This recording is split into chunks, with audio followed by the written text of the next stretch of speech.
sommes des Jedi de la cuisine, parce que nous allons faire avec du pain rassis, ceci. Oui, des petits croustillants, noix de coco, pain rassis. Super.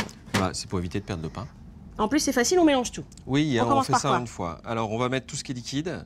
Donc l'œuf, un œuf œuf, entier. voilà, 50 g de beurre. Fondu. Fondu, bien sûr. 75 g de lait. Et ensuite, on va mettre de la maïzena, une cuillère. Donc, ensuite, on met le sucre. Tu mets quelle quantité de sucre? 80 g de sucre. Ok.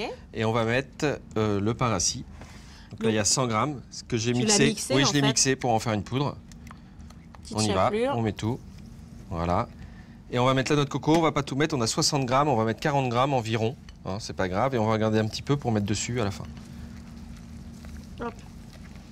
Voilà. Et ensuite, on va mettre un peu d'arôme. On n'est pas obligé, on met ce qu'on veut. Là, on a pris du rhum, donc on va mettre un petit peu de rhum. D'accord. Si on n'aime pas le rhum, qu'est-ce qu'on pourrait mettre avec? On peut mettre de la vanille, tout simplement.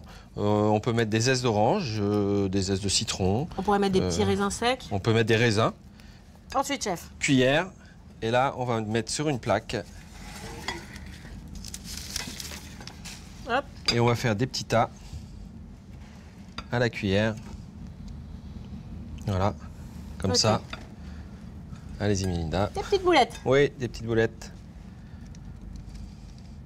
Et on va faire cuire ça combien de temps? Alors ça, on va faire cuire ça à 180 degrés pendant environ 15 minutes. Donc avant de mettre au four, on va reprendre du coco et on va parsemer sur le dessus. Voilà. Ça va donner un petit croustillant.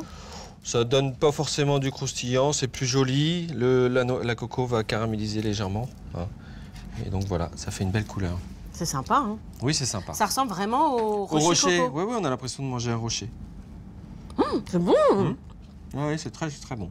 On sent bien le goût du rhum. C'est délicieux.